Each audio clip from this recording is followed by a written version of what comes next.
Hey folks, this is Jeremy Stringer, live, not really live, recording a video. I've been getting a couple emails about how to clean their mouthpieces and clean instruments given our current situation.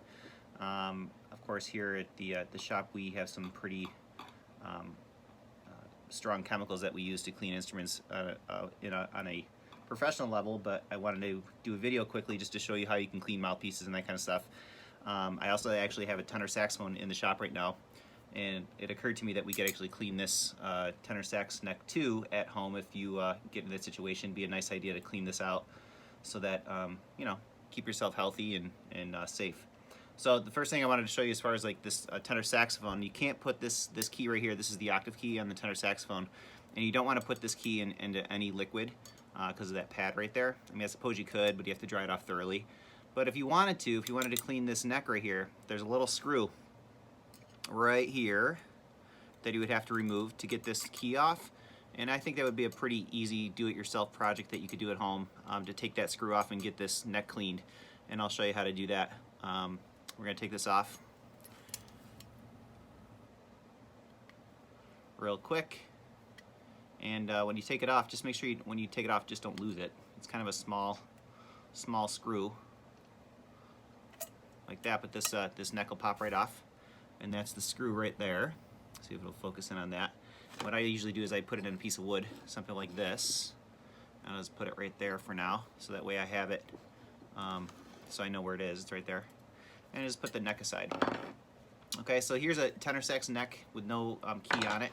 And this customer actually has a mouthpiece too that we're going to throw in. And typically what we do, we throw this in the cleaner. Like I said, we have a pretty strong sulfamic acid based liquid that will clean this up really nice, but it's not necessarily something that you can't do at home on a regular basis.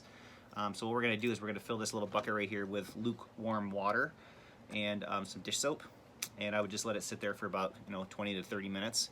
And again, make sure that it's lukewarm water because I've seen in the past some people might use really hot water that you would use on dishes, and what'll end up happening is the lacquer that they spray on this neck or on these brass instruments will actually start to flake off the more that you do it. So it's important that you just use lukewarm water. So I'm going to go ahead and do that. I'm going to go put this in some lukewarm water and let it sit for a few minutes. And you can do this even with mouthpieces too. This is a trumpet mouthpiece, or clarinet mouthpieces too, like that. You want to try to. I have put these in water before. These Rovner ligatures, these leather ligatures, but this is actually something you shouldn't do. Is keep your reeds on your mouthpiece. So I'm showing you what not to do as well as what to do. If you leave your reed on your mouthpiece like I do, it's a big no-no. It actually creates more of a problem. You can see there's kind of some discoloration on the reed, and that's like that could be mold or it could be schmutz. Who knows what it's going to be? But I think I'm going to clean that too. So you can put these in the water. Just make sure if you have an air compressor, it'd be good. You can put those in water if you want to. I'm not going to, but you just put everything in a bucket of water like this. I'm going to go put some water in right now, and then some dish soap, and we'll come back to you in about 20 or 30 minutes, and I'll show you how to clean that out. It's pretty simple. All right, while I got those mouthpieces in the cleaner, I thought it might be a cool idea to also take a look at some other instruments, how we can clean those. What I have right here is actually rubbing alcohol, and I wanted to show you guys how you can clean maybe your flutes or your clarinets, at least try to get some of the germs out of there. Every student, when they first start, should end up with something like this, a cleaning cloth. This is what I would use for a flute. This is a handkerchief that I cut in four to put in the instrument to clean it out with, like something like this as a cleaning rod, like that. Or if you play a clarinet or saxophone, you can get one of these cleaning swabs to swab out your instrument to get all the moisture out of the instrument. One thing I want to make sure that everyone knows is that these cleaning swabs shouldn't last for 40 years. I'm a teacher also, and noticed that some of my older students back in the old days would have these cleaning swabs that were something they had and they've been using for 10 years. If they should be either washed or discarded if they get really ratty. But you can wash these and you put these in the washer to get them nice and clean. but it's not something that you probably should hang on to for, you know, for 15 years or so. They should be replaced, or at the very least washed. And you can wash these handkerchiefs too. Keep a couple of these around to wash them out. And what I was thinking is, and some people might disagree with me, but you know, you can run rubbing alcohol to get your fingerprints off or to get germs out of your instrument. And what I was thinking is we could you know, use this cleaning rod. You can thread your cleaning rod with this handkerchief, and then what you do is you when you are cleaning out the instrument, if you have a metal cleaning rod like this one or even a wood one, you want to make sure that you wrap over the top of that cleaning rod so that doesn't scratch the inside of the instrument. And I would just take a little bit of rubbing alcohol, put it on the instrument. You can put it on liberally. Maybe try to get the entire cleaning cloth with some alcohol on it. If you have your head joint, you could just simply swab it out like that, and that'll get some of the germs, you know, germs or any of the debris that's in there. You can use this cleaning cloth to take off the lip plate, get some of the germs out of there. And then you could also just swab out the inside of the instrument. Now, this isn't something that I would do all the time because you don't want to get those pads dried out with rubbing alcohol. But you know, on a regular basis, maybe once a month or once every couple months, you want to try to swab it out, especially during the winter months when there's flu and, you know, like we're in coronavirus right now. You could swab it out with some alcohol. And that's pretty much all I would do with the flute. Put that all back. And as far as like the woodwind instrument or the other woodwind instruments like saxophone or clarinet, I think I would use the cleaning cloth. Like I said, you can put these in the wash, and if you want to try to eliminate some of the germs on the inside of the instrument, you can just use the cleaning cloth itself. For saxophones and clarinets, it's important that you use something that you know will go through the instrument. There's a couple stacks in there inside the instrument that potentially could get a cloth stuck on it if you're not careful. So what I would do is I would just load this up with some rubbing alcohol, and remember to only pull it through one way. Saxophone too. Put the weight in, and I would do one. You know, you could do the entire clarinet while it's put together, but I think for like this type of situation, we're only doing this a few times a year. I would just do it once through, like that, and that'll just kind of get some of the germs out of the instrument like that.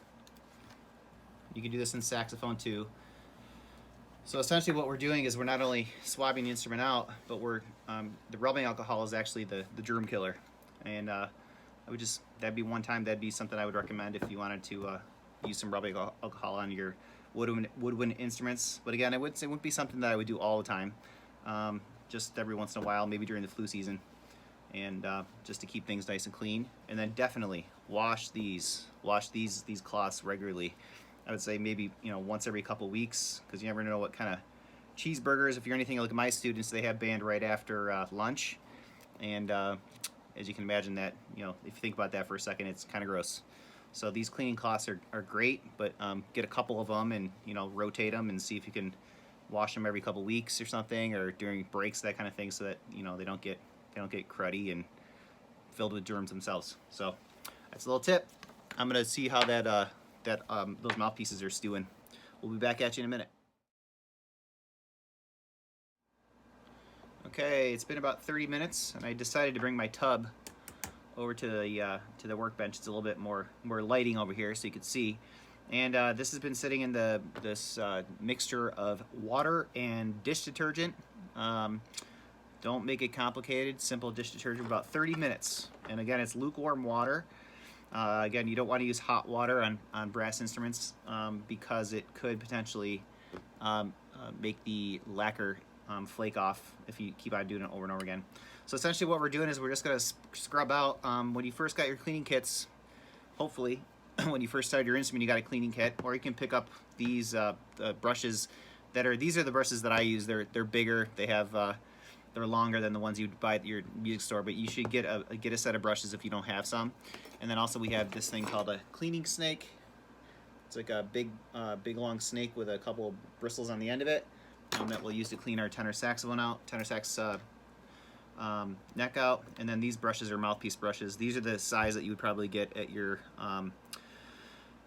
local music store. We don't sell stuff like this. I'm strictly only a repair shop, so we don't sell things like this, but you can get these at any music store if you're in yeah, if in the area, get yourself a set of brushes. So, but in any event, what I would do is, again, it's been sitting here for about a half hour. Here's the neck. You're just going to use a brush that's going to fit but not be too tight to kind of brush out all the junk out of there, cheeseburgers and french fries and all sorts of stuff on that side. And then what I would do is run a snake through it to kind of get all the way through, like that. No big deal. I have to see some stuff come out of there now. It's kind of gross.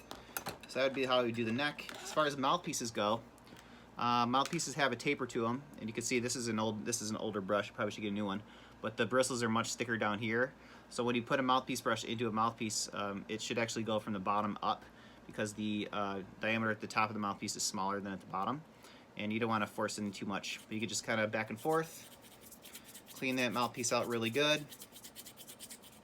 And of course, after we're all done with this stuff, it's real simple. We're just going to rinse it out with, again, lukewarm water. Mouthpiece cap, I would just rinse that out. You can get a big brush in there if you wanted to. You could even throw this one in the dishwasher if you wanted to. I have heard people putting them in dishwater and putting mouthpieces at least in the dishwasher. I don't know how I feel about that because, again, it gets really, really hot. I suppose you could. Silver plate is a little bit more durable than the actual lacquer that they put on brass instruments, meaning the color brass. But I don't know. I guess I have heard people putting them in the dishwasher. I guess I wouldn't recommend it though. So again, we're just kind of brushing out all the crust out of these mouthpieces. Here's our Tunner Sax mouthpiece. There you go. Easy peasy. And now what I'm going to do is I'm just going to go back over to the sink, rinse everything out, and if you own a air compressor, that'd be great. If you don't, you could even use compressed air if you use it for your computers or electronics. But I'll compress these out, dry them off real good, compress them out, and then put everything back together. So we'll catch you on the flip side.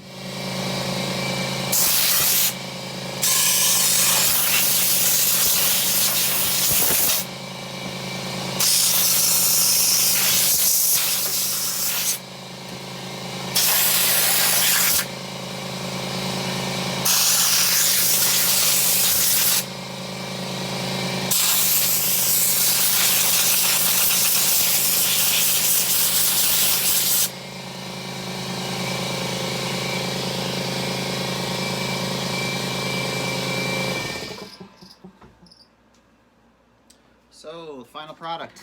Here we go. These are all dry. We're going to change that neck cork. But that's pretty much it, guys. That's probably what I would do on a regular basis if you're concerned about any germs getting in your instrument. As far as cleaning mouthpieces, you could do that quite frequently.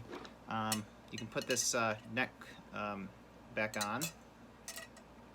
Okay, and this might be a bit of a trick. Remember, when you're putting this back on, just take into consideration that you have to hold on to the neck because it'll try to spring up on you. Then you're going to put that screw back in. You're going to tighten that baby back up. This is as far as the neck and the mouthpieces, that's soaking them. You could do that, once a week or so. As far as like the other cleaning that we did with some of those other woodwinds, I would recommend maybe once a month during the flu season if you're really concerned about all that. But I guess that's pretty much it. Any other, if you have any other ideas that you might want to share in the comments below. If you have any interest in getting your instrument clean, check us out at www.stringersbainroom.com and give me a call and we can set up an appointment to get your instrument professionally cleaned. A little bit more aggressive techniques than just soaking it in dish detergent, but we can certainly get that cleaned up for you too. So hope you like this video. Take care.